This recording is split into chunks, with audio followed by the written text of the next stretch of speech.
L'École nationale vétérinaire d'Alfort est une des plus anciennes écoles vétérinaires au monde, puisque c'est la deuxième, créée en 1766. À cette époque, le roi de France, Louis XV, a voulu développer l'agriculture. L'idée était de créer une école vétérinaire formant des professionnels spécialisés dans les soins aux animaux, et tout particulièrement dans les soins aux animaux de la ferme, aux bestiaux de toutes sortes, tout ça pour pouvoir accroître cette production.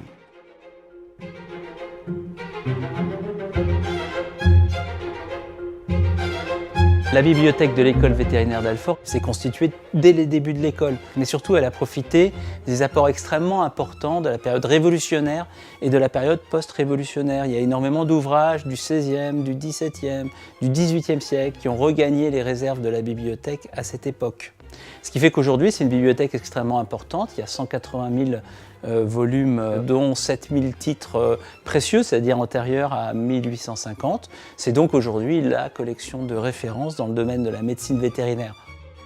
Donc la numérisation modifie complètement notre méthode, d'abord de médiation, de diffusion de ces écrits, et puis modifie également les techniques de recherche des historiens.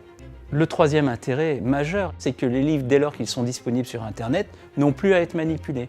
Donc c'est un enjeu de préservation, de conservation qui est absolument fondamental. Dans le cadre du partenariat avec la Bibliothèque nationale de France, nous avons choisi de numériser des périodiques et des grandes séries. Tout d'abord, le recueil de médecine vétérinaire, qui est la première revue vétérinaire créée au monde en 1824. La deuxième revue, c'est le bulletin de la Société centrale de médecine vétérinaire.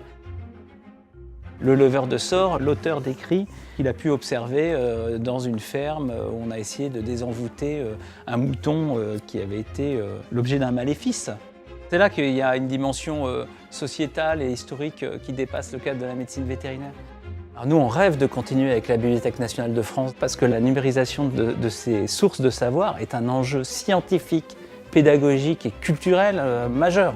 Donc pour nous, c'est une chance inespérée, incroyable, de pouvoir bénéficier de ce partenariat.